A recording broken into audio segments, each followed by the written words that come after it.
Bonjour, dans le cadre du colloque des figures inspirantes portant sur John Dewey, je vais faire un focus sur la théorie de l'enquête auprès d'élèves d'école primaire et les postures enseignantes qui accompagnent cette théorie de l'enquête et toutes les étapes.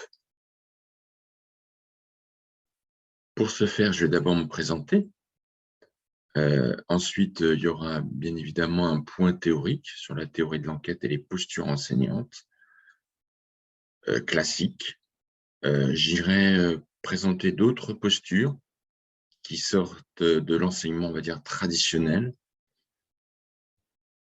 Je présenterai rapidement mon terrain d'enquête et ensuite, je ferai un focus sur la posture de compagnonnage.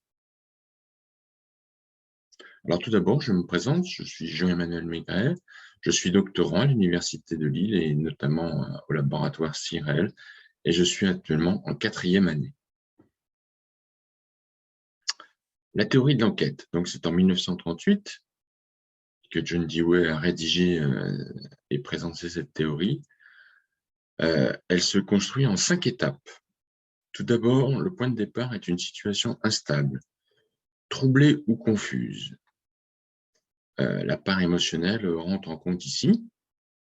Ensuite, pour passer de l'émotion au cognitif, l'individu doit formuler une problématique. C'est l'étape 2. C'est sous forme d'une question, par exemple. Ensuite, il y a l'élaboration d'une solution, qui est l'étape 3. Il faudra évaluer en étape 4 cette solution par rapport à d'autres, puisqu'il peut y avoir différentes solutions, mais voir aussi la cohérence de cette solution par rapport à la réalité. Et ensuite, mettre en application cette solution à l'étape 5.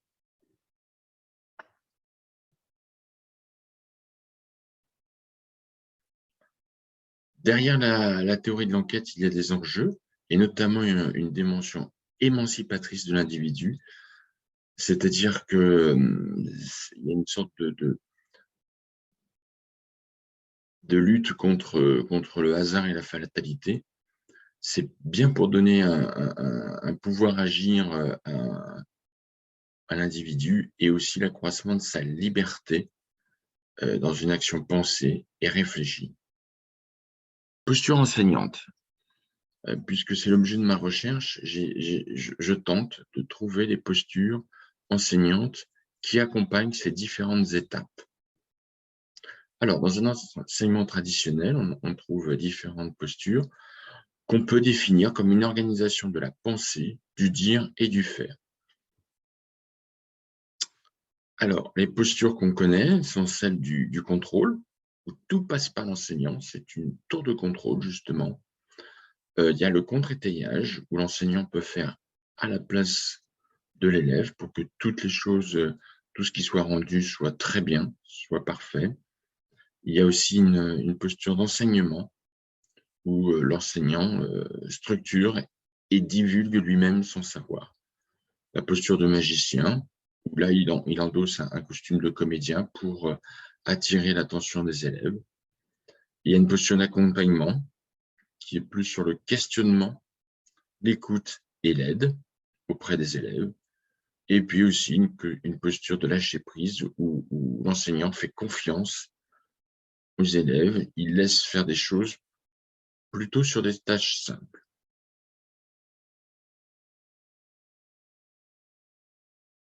Alors, les questions que je me suis posées à partir de là, c'est voilà, quelles sont les postures enseignantes qui accompagnent la théorie de l'enquête, qui est différente de l'enseignement traditionnel.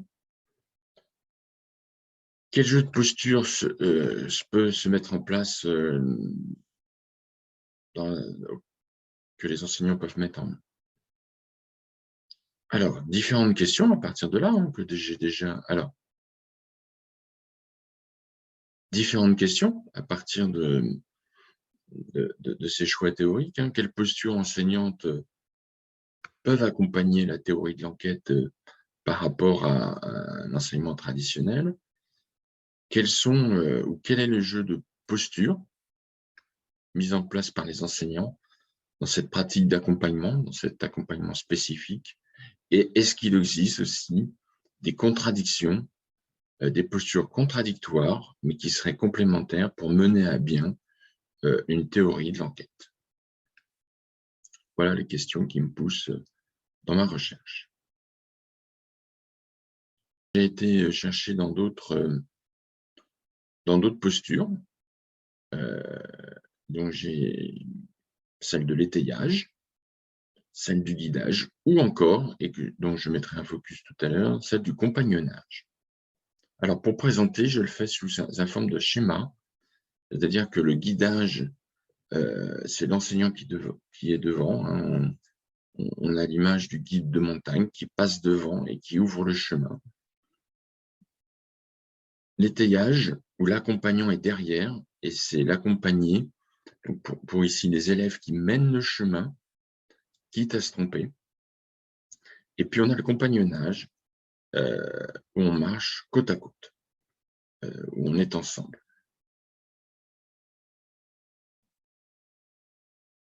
Alors, pour trouver en application la théorie de l'enquête sur le terrain, je me suis inquiété parce que je me suis dit, est-ce que je vais trouver des gens, des professeurs, des enseignants du premier degré qui mettent en place ce genre de théorie?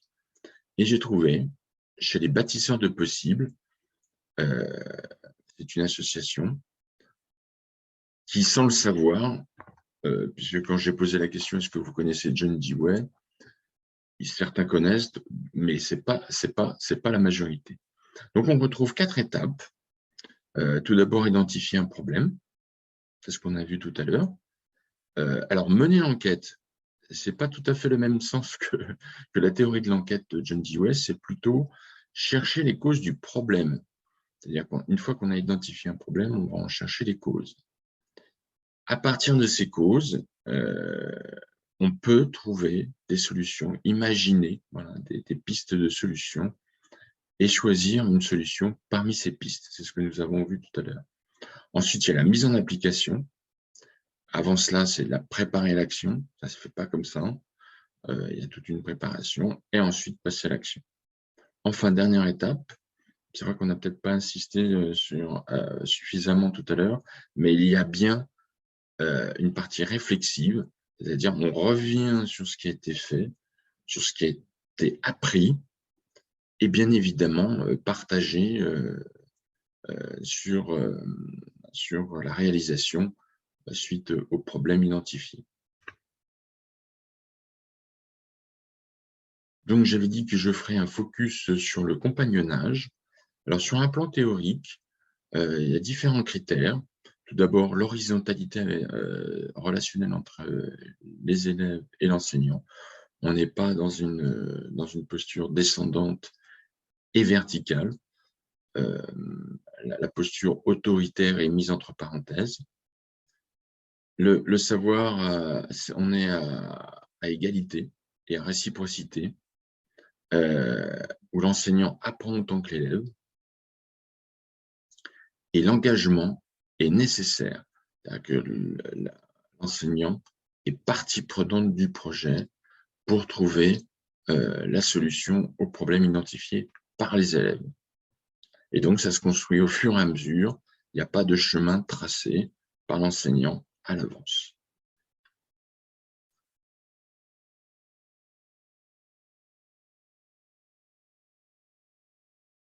J'ai cherché à voir comment ça pouvait se manifester sur le terrain, cette posture de compagnonnage. Alors, dans la verticalité, l'horizontalité, et puis cette idée de réciprocité d'égalité, je me suis servi entre autres d'un témoignage de Sarah Hort, qui est professeure des écoles en CM2 en Vendée. Et cette égalité, elle le manifeste en disant, là, je suis un être humain quand je suis avec mes élèves. C'est en tant qu'humaine que je me positionne. Et avec une volonté de faire croître ces petits humains qu'elle a devant elle, entre guillemets, et les pousser vers la responsabilité. Elle est aussi dans une posture apprenante. C'est un éveil à chaque fois pour moi quand elle se lance dans un projet. Elle est admirative de la force de l'humain, de ses élèves, et leur capacité à faire évoluer les choses. Elle apprend aussi en fonction du domaine que les élèves choisissent, un domaine spécifique, qui est par exemple sur l'écologie, où les enfants sont très sensibles à ce sujet. Et puis aussi, cet engagement conjoint entre les enseignants et les élèves se manifeste surtout, moi je trouve, par l'utilisation de la première personne du pluriel, le nous, est très très important. Ça se manifeste par notre projet. On vit ensemble. Voilà, il y a vraiment quelque chose qui dépasse le simple enseignement. C'est un projet partagé. Euh, voilà. Donc, j'en suis là pour l'instant de ma recherche. J'essaie de voir aussi également avec les postures de guidage et d'étayage et les autres postures, puisqu'il y a tout un jeu, effectivement, de postures qui se mettent en place. C'est assez complexe, puisqu'il faut déceler effectivement les postures en jeu. Voilà, donc voilà, quand j'aurai fini ma recherche, je ne manquerai pas d'en faire, d'en faire des publications. Voilà, je vous remercie beaucoup de votre attention. À bientôt.